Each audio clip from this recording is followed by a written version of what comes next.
ఈరోజు మీ మధ్యలో దేవుని వాక్యము అందించడానికి ఒక థీమ్ ఎందుకున్నారు, ఒక అంశము. అది నెనరు గల స్త్రీ.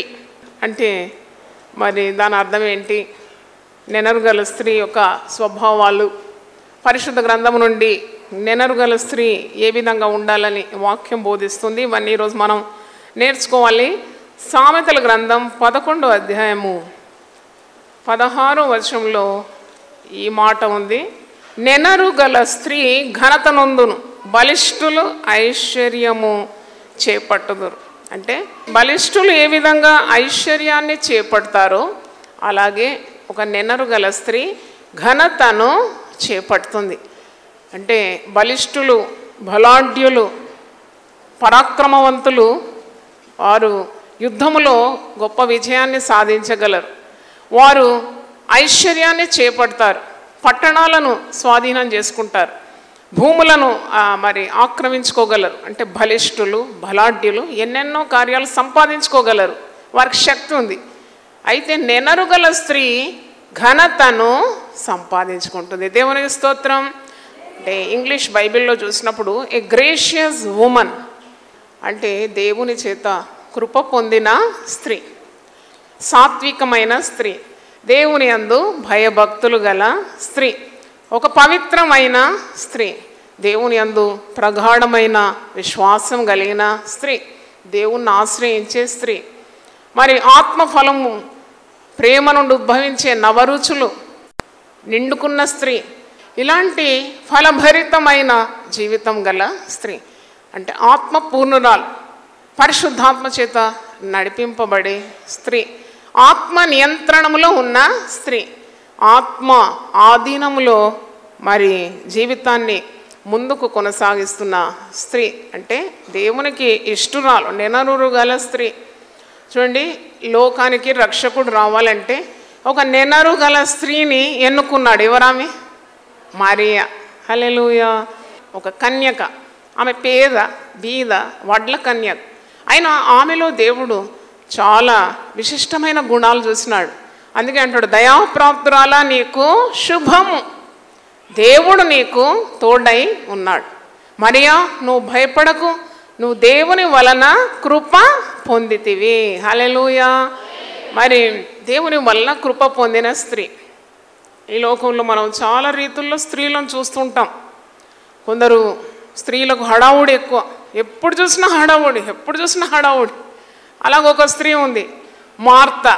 పరిశుద్ధ గ్రంథంలో మార్తాతో ప్రభు అంటాడు, మార్తా మార్తా, నువ్వు అనేకమైన పనులను గురించి విచారిస్తు, ఎప్పుడు తొందరపాటు. మరియా ఒక నెనరు గల స్త్రీ. ఎందుకంటే ఆమెకి ఎన్నో పనిపాట్లున్నా యేసుప్రభు పాదాల దగ్గరకు వచ్చి యేసుప్రభు నోటి నుండి వచ్చే ప్రతి మాటను ఏం చేస్తుంది? వింటుంది. దేవుని వాక్యం కంటే మించింది ఈ లోకంలో ఏది కూడా లేదని ఆమె గ్రహించింది. మరి ఇలాగ వాక్యంలో చూసినప్పుడు చాలామంది స్త్రీలు ఉన్నారు, నెనరు గల స్త్రీలు. వారిలో చాలా సాత్వికమైన లక్షణం కనబడుతుంది. వారు దేవుని దయ కొరకు, కృప కొరకు కనిపెట్టేవారు. ఎలిజబెత్ ఉంది, లూకా సువార్త 1వ అధ్యాయంలో. మరి కడు వృద్ధునాలు అయిన భర్త పేరేంటి? జకరయ్యతో ఆమె కాపురం చేసి బహువృద్ధురాలు. ఇద్దరు కూడా దాంపత్య జీవితంలో వారు ఎన్నో సంవత్సరాలు గడిపినారు, వారికి సంతానం లేదు. అయినా ఈ నెనరు గల స్త్రీ దేవుని కృప కొరకు ఏం చేస్తుంది? కనిపెడుతుంది. ఆమెకి ఏ తొందరపాటు లేదు, దేవుడు సహాయం చేస్తాడులే, ఏ సమయమన్నా నా ప్రార్థనకు జవాబిస్తాడని విశ్వాసంతో వృద్ధుడైన యాజకుడైన జకర్యాతో కలిసి కాపురం చేస్తూ దైవ కృప కొరకు ఎల్లవేళలా కనిపెడుతుంది. అప్పుడు దేవుడు వారిని దర్శించినాడు. ఎలిజబెతు వృద్ధాప్యంలో గర్భము ధరించి బాప్తిసమిచ్చి యోహానుకు తల్లిగా మారిపోయింది. స్త్రీలు కనిన వారిలో అట్టివాడు పుట్టలేదు. దేవుడు అంట, యేసుప్రభు అంటున్నాడు, ఇదిగో ఆయన మండుచు ప్రకాశించున్న దీపమై ఉన్నాడని యేసుప్రభు యోహాను గురించి సాక్ష్యం ఇస్తున్నాడు. అట్టి గొప్ప యోహానుకు తల్లిగా మారిపోయింది ఎలిజబెత్. అంటే వాక్యంలో మనం చూసినప్పుడు నెనరు గల స్త్రీలు ఎక్కడెక్కడ మనకు కనబడతారు, అక్కడంతా కూడా వారికి దైవాశీర్వాదాలు మరి నిండుగా పొందుకున్నట్టు చూస్తున్నాం. దోర్కా అనే ఒక స్త్రీ ఉంది, ఆమె అవివాహితురాలు.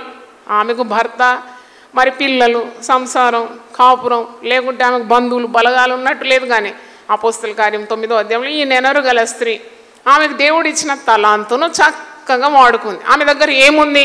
ఆమె పెద్ద వరములు పొందుకున్న స్త్రీ కాదు, కానీ ప్రేమ అనే వరం ఉన్నది, దేవునిపై విశ్వాసం అనే వరం ఉన్నది.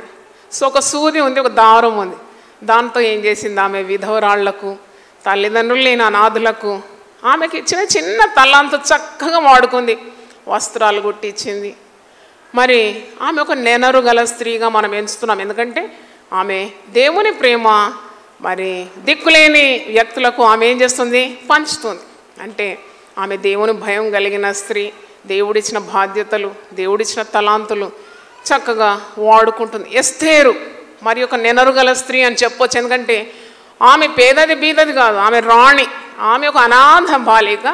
దేవుడు ఆమెను హెచ్చించినప్పుడు ఆమె రాణిగా మారింది. ఆమె రాణి అయినా కానీ తన ప్రజలైన యూదులను మర్చిపోకుండా వారి ఇబ్బందుల్లో వారికి మరి మరణ శాసనం బెడలిపోతుంది, అప్పుడు వారందరూ చనిపోతారన్నప్పుడు ఆమె పనికత్తెలు కలిసి ఏం చేసినారు? ప్రార్థన చేసినారు, ఉపవసించి ప్రార్థన చేసినారు. అంటే మీకు నెనరు గల స్త్రీ అంటే అర్థం మరి ఇతర స్త్రీల స్వభావాలు మీ ముందు పెడుతున్నాను అన్నమాట. అంటే ఆమెలో గర్వము, అహంకారము, మరి లేకుంటే అతిశయము, ఆమెకు రాణి అని ఆమె గర్వించలేదు. కానీ ఆమెకు హృదయంలో తన ప్రజలు నశించకూడదనే చింత ఉండింది. దేవునికి స్తోత్రం. ఇదన్నమాట నెనరు గల స్త్రీ ఈ విధంగా ఉంటుంది. కుటుంబంలో ఒక నెనరు గల స్త్రీ ఎప్పుడు భర్త గురించి ఆలోచిస్తుంది, తనకు దేవుడిచ్చిన పిల్లల గురించి ఆలోచిస్తుంది, వారి కొరకు అహోరాత్రులు కష్టపడుతుంది, దేవుడు తనకిచ్చిన తలాంతులను వాడుకుంటుంది, దేవునితో సంబంధం కలిగి ఉంటుంది, దేవునిపై విశ్వాసం కలిగి ఉంటుంది, అబద్ధములు ఆడదు, చెడ్డ మాటలు ఆడదు, మరి కొండెములు చెప్పదు. ఆమె మరి జ్ఞానము కలిగి తన నోరు తెరుస్తుంది. ఆమె చేతులతో బలంగా పనిచేస్తుంది. సోమరితనం ఆమెలో లేదు. ఆమె దేవుడు ఆమెకిచ్చిన మరి బాధ్యతలన్నీ సక్రమంగా నిర్వహిస్తుంది. దేవునికి స్తోత్రం. దేవునిపై ఆధారపడుతుంది. ఒక నెనరు గల స్త్రీ దేవునిపై ఆధారపడుతుంది. దేవుని నమ్మేవారు ఎప్పుడు కూడా చెడిపోరు. ఒక నెనరు గల స్త్రీ ప్రార్థిస్తుంది. ప్రార్థించే తల్లి ఏ గృహంలో ఉంటుందో ఆ గృహానికి పతనం ఏనాడు రాదు. చప్పట్లు కొట్టి దేవుని స్తుతిద్దాం. హల్లెలూయా. అంటే ఈ నెనరు గల స్త్రీ అంటే ఏంటి అని ఆ యొక్క ప్రశ్నకు జవాబు మీకు ఇస్తున్నాను. ఈ నెనరు గల స్త్రీ దేవునితో చక్కని బంధం కలిగిన స్త్రీ. ఆమె సొంత స్వబుద్ధి మీద ఆధారపడకుండా దేవుని మీద ఆధారపడుతుంది. దేవుని వాక్యాన్ని చక్కగా పఠిస్తుంది. దేవుని ఆజ్ఞలను మీరదు. ఆమె ఎల్లప్పుడూ దేవుని రెక్కలను ఆశ్రయిస్తుంది. తన కుటుంబాన్ని దేవుడు దీవిస్తూ ఉన్నాడు. దేవునికి స్తోత్రం. మృదు హృదయం అంటే సాఫ్ట్ నేచర్. ఒక నెనరు గల స్త్రీకి ఎప్పుడు కూడా చాలా బిహేవియర్, చాలా మృదు హృదయం ఉంటుంది. వారు సాత్వికులై ఉంటారు, దేవునికి భయపడేవారు.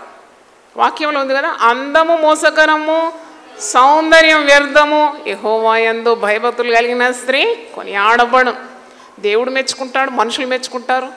ఎప్పుడైతే ఒక స్త్రీ బాహ్య రూపం కంటే తన అంతరంగ స్వభావము అందంగా ఉండాలని కోరుతుందో అట్టి స్త్రీకి తప్పకుండా ఘనత లభిస్తుంది. చాలా మటుకు మనం స్త్రీలం ఏం చేస్తామంటే పైకి మంచిగా కనబడాలని ఎన్ని ప్రయత్నాలు చేస్తాం కదా, ఎన్ని ప్రయత్నాలు చేస్తాం. ముఖం మీద ఏదైనా కురుపు వస్తే వెంటనే దానికి ట్రీట్మెంట్ ఇప్పించేస్తాం. కనుబొమ్మలు చక్కగా దిద్దుకుంటాం, మరి వెంట్రుకలు చక్కగా ఉండాలని చూస్తాం. మనం అన్ని పెదవులకు కావాల్సింది పెదవులకు పెడతాం, కాళ్ళు, చేతులు, గోర్లు ఇవన్నీ చాలా చక్కగా చూసుకుంటాం. దానికి ఎంతో సమయాన్ని వెచ్చిస్తాం. కానీ అంతరంగంలో మన స్వభావం ఎలా ఉండాలి అని దేవుడు కోరుతున్నాడు. అంతరంగంలో నీ హృదయంలో సత్యం ఉండాలంట. పరిశుద్ధ గ్రంథంలో 51వ కీర్తన 51:10 నా అంతరంగములో స్థిరమైన మనసును నూతనముగా పుట్టించుము. మరి ఇంకో మాట ఉంది, నువ్వు అంతరంగములో సత్యమును కోరుతున్నావు. 51వ కీర్తన 6వ వచనం చూడండి. నీవు అంతరంగములో సత్యము కోరుచున్నావు, ఆంతర్యమున నాకు జ్ఞానము తెలియజేయదు. అంటే ఒక నెనరు గల స్త్రీ హృదయంలో ఏముండాలి? సత్యం ఉండాలి. సత్యం ఉండాలి, మరి అంతరంగంలో పరిశుద్ధత ఉండాలి. ఒక నెనరుగల స్త్రీ హృదయంలో పాపం ఉండకూడదు. పాపం ఒకవేళ నీకు హృదయంలో కలిగితే వెంటనే ప్రభు దగ్గర నువ్వు క్షమాపణ అడగాలి. ఇట్టి స్వభావం గల స్త్రీలు, మృదు హృదయం గల స్త్రీలు తప్పకుండా వారికి ఘనత, గౌరవం, మనుషుల్లో మెప్పు ఇవన్నీ కలుగుతుంది. దేవుడు కూడా వారిని తప్పకుండా హెచ్చిస్తాడు, మెచ్చుకుంటాడని వాక్యం సెలవిస్తుంది. మీరు సామెతలు 12:4 చూడండి. యోగ్యురాలు తన పెనిమిటికి కిరీటం. ఎంత మంచి మాట కదా. యోగ్యురాలు తన పెనిమిటికి ఎలా ఉంటుంది? కిరీటం. సిగ్గు తెచ్చినది వాని ఎముకలకు కుళ్ళంట. సిగ్గు తెచ్చినది. ఒకవేళ స్త్రీ తన భర్తను పిల్లలను ప్రేమించకుండా తన మనసు ఎక్కడో పెట్టుకొని నీచ కార్యాలు, పాపకార్యాలు చేస్తే అట్టి స్త్రీ భార్యగా కలిగిన ఆ పురుషునికి ఎముకల కంట కుళ్ళంట. అంటే వాడు ద్రవించిపోతాడన్న వాని ఎముకలు. అంత బాధ ఆ పురుషునికి ఆ స్త్రీ ద్వారా కలుగుతుంది. అందుకే జ్ఞాని అయిన సొలొమోను అంటున్నాడు, యోగ్యురాలు ఎటువంటిది? యోగ్యురాలు తన పెనిమిటికి కిరీటం. కిరీటం ఎక్కడ పెట్టుకుంటారండి? బ్యాగ్లో పెట్టుకుంటారా? చేతిలో పెట్టుకొని ఇట్లా ఆడిస్తారా? ఎక్కడ వేసుకుంటారు కిరీటం? తల మీద. అంటే పురుషుడు స్త్రీకి శిరస్సుగా ఉన్న ఆ శిరస్సుకు ఒక మాలిక వలె ఆ శిరస్సును అలంకరించే కిరీటంగా ఒక స్త్రీ మారిపోతుంది. యోగ్యురాలు తన పెనిమిటికి కిరీటం. పౌలు భక్తుడు తీతుకు రాస్తున్నాడు ఒక మాట చూడండి. తీతుకు రాసిన పత్రిక 2వ అధ్యాయము 2-5 చదువుతున్నాను. ఎలాగనగా వృద్ధులు మితానుభవము గలవారును, మాన్యులను, స్వస్థ బుద్ధి గలవారును, విశ్వాస, ప్రేమ, సహనములందు లోపము లేని వారై ఉండవల్లని, అలాగనే వృద్ధ స్త్రీలు కొండెకత్తలను మిగుల మద్యపానాసక్తులనై ఉండక. స్త్రీలు ఎలా ఉండాలి? యవన స్త్రీలు ఎలా ఉండాలి? వృద్ధ స్త్రీలు ఎలా ఉండాలి? పౌలు మరి తీతుకు రాస్తున్నాడు ఈ పత్రిక. వృద్ధ స్త్రీలు కొండకత్తెలను మిగుల మద్యపానాసక్తులనై ఉండక ప్రవర్తన యందు భయభక్తులు గలవారై ఉండవల్లనియు, దేవుని వాక్యము దూషింపబడకుండానట్లు యవన స్త్రీలు తమ భర్తలకు లోబడి ఉండి తమ భర్తలను, శిశువులను ప్రేమించువారును, స్వస్థ బుద్ధి గలవారును, పవిత్రులను, ఇంట ఉండి పనిచేసుకుని వారును, మంచి వారినై ఉండవలనని బుద్ధి చెప్పుచు మంచి ఉపదేశం చేయవారినై ఉండవలనని బోధించుము. అంటే ఇక్కడ స్త్రీలు ఏ విధంగా ఉండాలి? వృద్ధ స్త్రీలు ఏ విధంగా ఉండాలి? వారు కొండెకత్తలుగా ఉండకూడదు. ముసలమ్మ ముచ్చట్లు అంటాం కదా. ముసలితనం రాగానే అదేం జబ్బో ఏమో కానీ ఇంటింటికి తిరుగులాడి వారి కొంప వీరి కొంప అన్ని కొంపలు కూల్చేస్తుంటారు కొందరు విశ్వాసులనే పేరుతోనే. కానీ అది చెయ్యకూడదు. ఒక నెనరు గల స్త్రీ ఆ విధంగా చేయదు. వృద్ధ స్త్రీలు కొండెకత్తలుగా ఉండకూడదట. మరి ఇంటింట తిరుగులాడి వదరబోతులుగా ఉండకూడదని మరి ఒక చోట ఉంది. మద్యపానాసక్తులుగా ఉండకూడదంట. కొందరు స్త్రీలు మద్యం సేవిస్తారట. యవన స్త్రీలు ఏ విధంగా ఉండాలి అన్నప్పుడు వారు దేవుని వాక్యము దూషింపబడకుండానట్లు యవన స్త్రీలు తమ భర్తలకు లోబడి ఉండి తమ భర్తలను, శిశువులను ప్రేమించువారును, స్వస్థ బుద్ధి గలవారును, పవిత్రులను, ఇంట ఉండి పని చేసుకుని వారును. ఇది కూడా రాస్తుంది బైబిల్లో. భర్తలను ప్రేమించేవారిగా ఉండాలి, పిల్లలను ప్రేమించేవారిగా ఉండాలి. అంటే చాలా ఉత్తమమైన స్త్రీలు. వారు ఎప్పుడు కూడా తమ కుటుంబాన్ని చక్కగా నడిపించాలని, దేవుని కృప వారి కుటుంబం మీద ఉండాలని, పిల్లలు దారి తప్పిపోకూడదని, భర్త పెడదారిలో పోకూడదని వారు దివారాత్రములు ప్రార్థన చేస్తూ ఉంటారు, దేవుని దగ్గర కనిపెడుతూ ఉంటారు. మరి ఒక నెనరు గల స్త్రీ ఏ విధంగా ఉండాలి అన్నప్పుడు సామెతల గ్రంథం 31వ అధ్యాయము 10-16 ఆ నెనరు గల స్త్రీ యొక్క గుణాలన్నీ కూడా చక్కగా మరి వివరింపబడుతుంది. ఒకసారి చూద్దాం. గుణవతి అయిన భార్య దొరుకుట అరుదు, అట్టిది ముత్యము కంటే అమూల్యమైనది. ఆమె పెనిమిటి ఆమె అందు నమ్మికై ఉంచాం. చాలామంది ఆడోళ్ళను భర్తలు నమ్మరు కదా, అనుమానంతో చంపుతూ ఉంటారు. ఆమె పెనిమిటి ఆమె అందు నమ్మిక ఉంచును, అతని లాభప్రాప్తికి వెళితే కలగదు. చూడండి, భర్తకు ఎలాంటి నష్టం రాకుండా చూస్తుంది ఈ స్త్రీ. చాలామంది స్త్రీలు ఏం చేస్తారంటే భర్త తెలియకుండా చిట్టి వ్యాపారంలో, మరి లేకుంటే భర్తకు తెలియకుండా ఆయన సంపాదించిన కష్టార్జితం తీసి ఇంకొకరికి తరలిస్తూ ఉంటారు.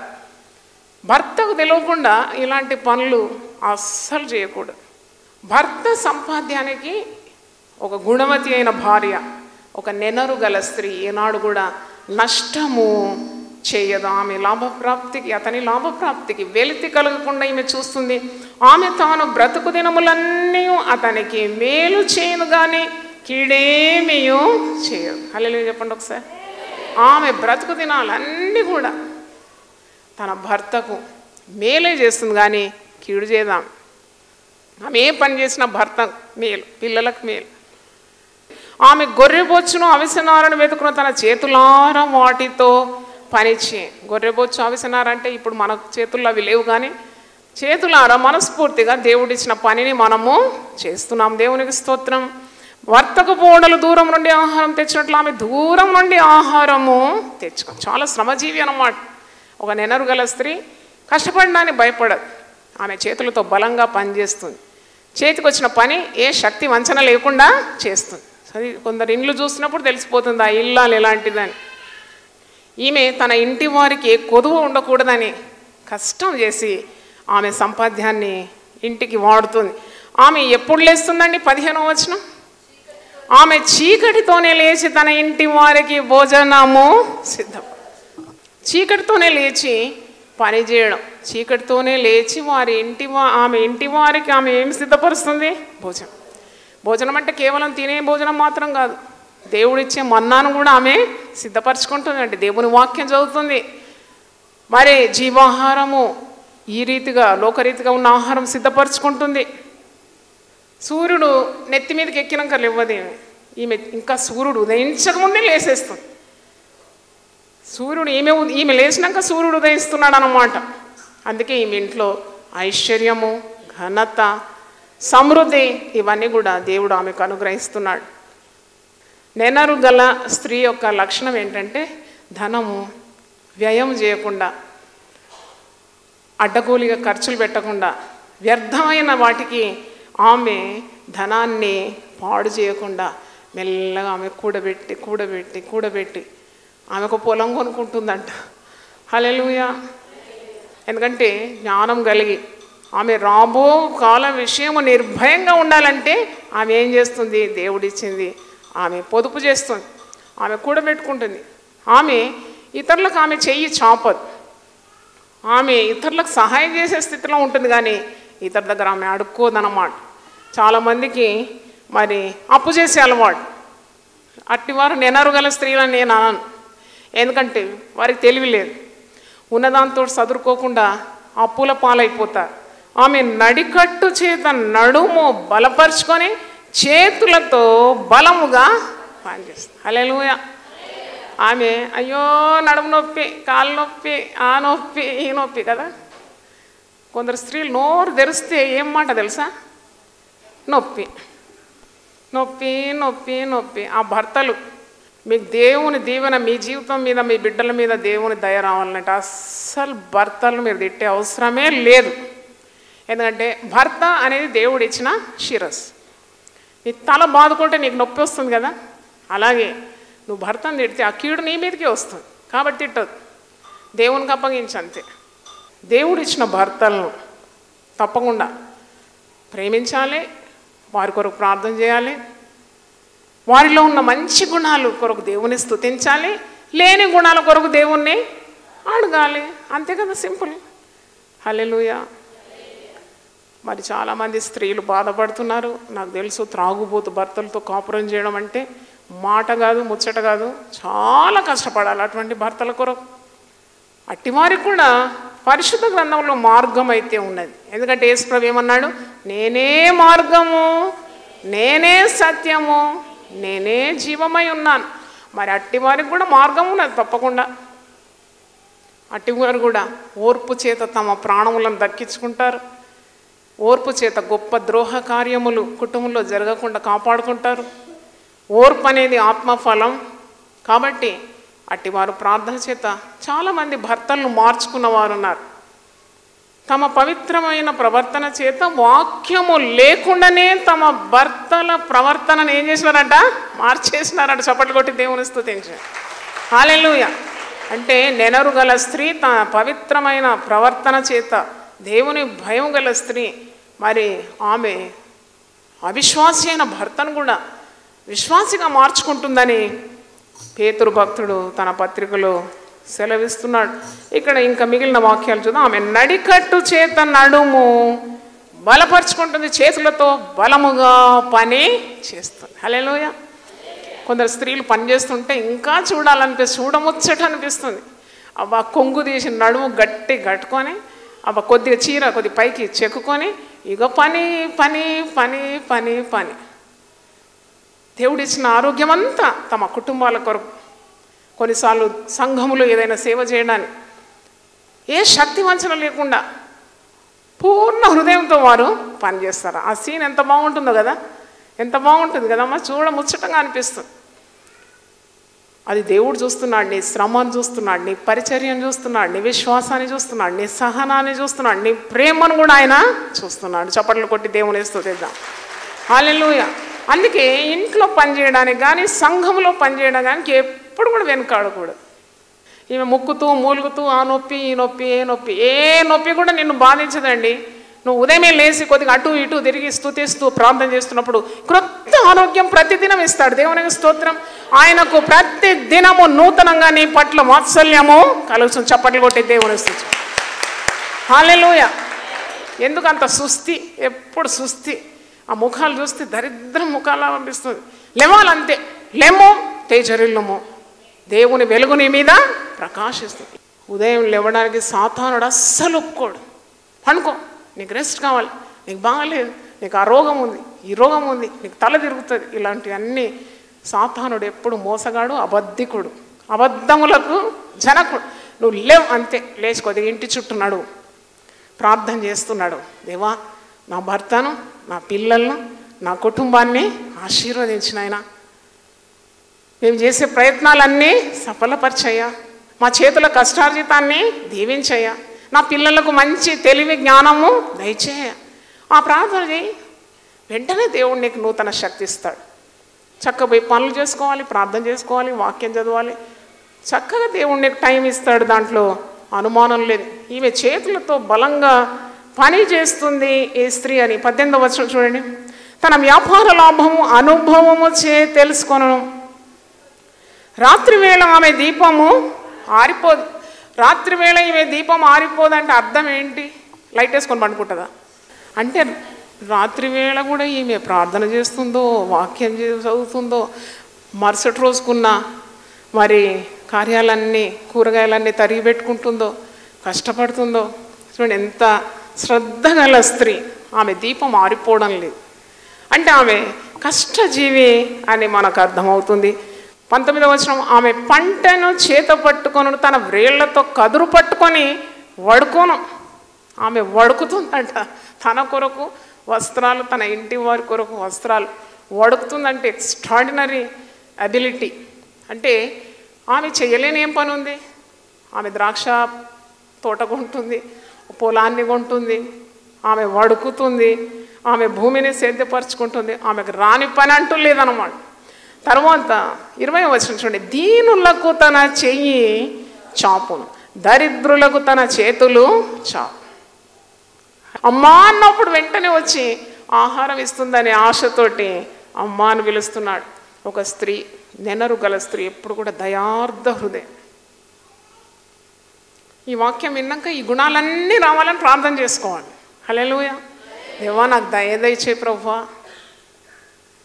వాక్యంలో ఏముంది? దయగలవారి ఎడల ఆయన దయ చూపించి, కఠినుల ఎడల ఆయన వికటము చూపిస్తాడు. దేవా, దయగల హృదయం నాకు దయచే. దీనులను చూసినప్పుడు నాకు గుండె కరిగిపోవాలి. రోగులను చూసినప్పుడు నాకు దయగుణం దయచేయండి. పేదవారిని, బీదవారిని, లేమి గలవారిని చూసినప్పుడు నేను కరిగే స్వభావం నాకు దయచేయి. ఒక నెనరు గల స్త్రీ తన చేతులు చాపి దీనులకు సహాయం చేస్తుంది, దరిద్రులకు సహాయం చేస్తుంది. 21 చూడండి, తన ఇంటి వారికి చలి తగులని భయపడదు. ఆమె ఇంటి వారందరూ రక్తవర్ణ వస్త్రములు ధరించిన వారు. ఆమెకు అసలు భయమే లేదండి. నెనరు గల స్త్రీ, ఆమె కష్టజీవి, ఆమె దేవుని ఆశ్రయించే స్త్రీ, ఆమె బాధ్యతలన్నీ సక్రమంగా నిర్వహించే స్త్రీ. ఆమెకి ఏం భయం? రక్తవర్ణ వస్త్రములు ధరించిన వారంటే చాలా ఖరీదైన ప్రశస్త వస్త్రములు ధరించిన వారు. అంటే ఆమె ఎంత శ్రద్ధ కలిగి పనిచేస్తుందో మనకు అర్థమవుతుంది. తర్వాత 22 చూడండి. ఆమె పరుపులను సిద్ధపరచుకొనును, ఆమె బట్టలు సన్నని నార బట్టలు, రక్తవర్ణపు వస్త్రములు. ఆమె కూడా చక్కని వస్త్రములు ధరిస్తుంది. ఆమె పెనిమిటి దేశపు పెద్దలతో కూడా కూర్చుండును, గవని యొద్ద పేర్కొనిన వాడై ఉండను. యోగ్యురాలు తన పెనిమిటికి కిరీటం. పెనిమిటి దేశపు పెద్దల దగ్గర కూర్చొని ఉన్నాడు. చాలా పేరు ప్రఖ్యాతులు గాంచిన వాడు. భర్తకు పేరు రావాలంటే నన్ను అడిగితే అంత భార్య మీదనే ఆధారపడి ఉంటుంది కదా. భర్త గురించి ఇంటింట చెప్పుకొని తిరిగితే భర్తకు పేరు ఎట్లుంటుందండి? మా ఆయనండి మహా కోపిష్టండి, మా ఆయనండి త్రాగుపోతాండి, మా ఆయనండి పరస్త్రీలతో పోతున్నాడు, మా ఆయనండి ఇట్లా పేకాట ఆడుతున్నాడు, ఇవన్నీ చెప్పుకొని తిరిగితే భర్తకు ఏ విధంగా ప్రతిష్ట పేరు ఉంటుంది. కానీ ఈ స్త్రీ అలాంటిది కాదు. ఆమె ఎంత చక్కని స్త్రీ అంటే ఆమె ప్రభావము భర్త మీద ఉంది, ఆమె ప్రభావము పిల్లల మీద ఉన్నది. దేవునికి స్తోత్రం. ఈ లోకానికి వెలుగుగా నియమించినాడు మనందరు. మన ప్రభావం ఇతరుల మీద ఉంటుంది. ఒక విశ్వాసురాలైన నెనరు గల స్త్రీ ప్రభావము తప్పకుండా ఎవరి మీద ఉంటుంది? భర్త మీద ఉంటుంది, ఉండాల్సిందే. పిల్లల మీద ఉంటుంది ఆ ప్రభావం, పిల్లల మీద ఉంటుంది ఆ ప్రభావం. ఇతను పేరు ప్రఖ్యాతులు గాంచిన వాడు, అల్లాటప్పగా తిరిగేవాడు కాడు.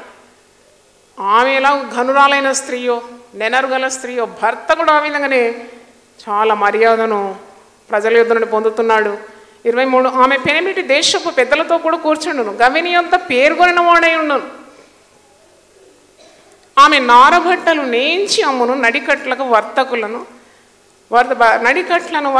అమ్మును. షీఈస్ అ బిజినెస్ ఉమెన్, వ్యాపారం చేసే స్త్రీ అన్నమాట. ఆమె చేతులు ఊరుకోవు, సోమరిదిగా చేతులు కట్టుకొని కూర్చుందా? చేతులు కట్టుకుంటే ఇన్ని పనులు అవుతుందా? చేతులతో బలంగా పని చేస్తుంది. నడికట్టు చేత ఆమె నడుమును ఏం చేస్తుంది? బలపరుచుకుంటుంది. అందుకే ఈమె ఇంతగా మరి ఐశ్వర్యవంతురాలు అయిపోయింది. హల్లెలూయా. ప్రార్థన చేసుకుందాం. ప్రభువా, మీ పరిశుద్ధ నామమునకు స్తోత్రం చెల్లిస్తున్నాం. ఇంతవరకు కూడా మీరు మాతో మాట్లాడినారు దేవా. మేము నడుచుకోవాల్సిన విధానం మాకు నేర్పినారు. ఈ పాప ప్రపంచంలో ఒక నెనరు గల స్త్రీగా ఏ విధంగా మా ప్రవర్తన ఉండాలని మాతో మీరు విస్తారంగా మాట్లాడినందుకు నేను స్తుతిస్తున్నాను. ప్రభువా, ఏ గ్రేషియస్ ఉమెన్ రిటైనెత్ హానర్ అనే వాక్యంలో మేము చూస్తున్నాం.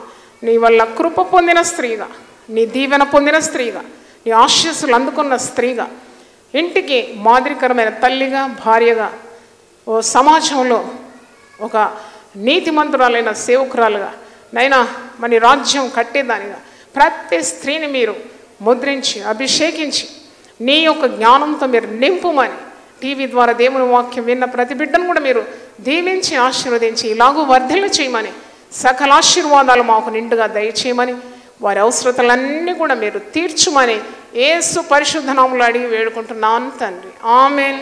దేవుడు మన సమృద్ధిగా దీవించును గాక. ఆమేన్.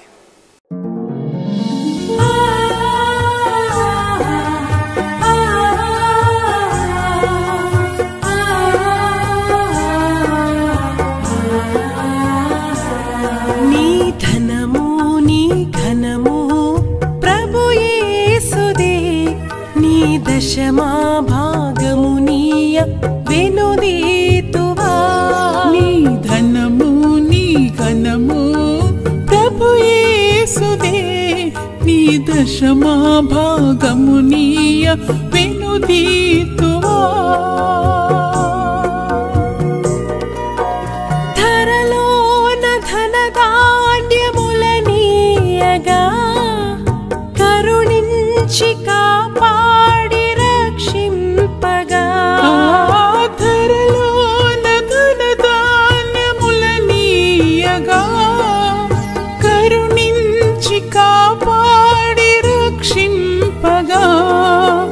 పరలో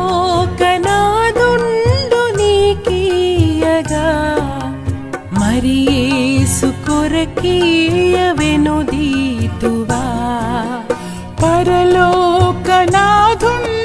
నీకీయగా మరి యేసు కొరకీయవెనుదీతువా నీ ధనము నీ ఘనము ప్రభు యేసుదే నీ దశమా భాగము నీయ వెనుదీతువా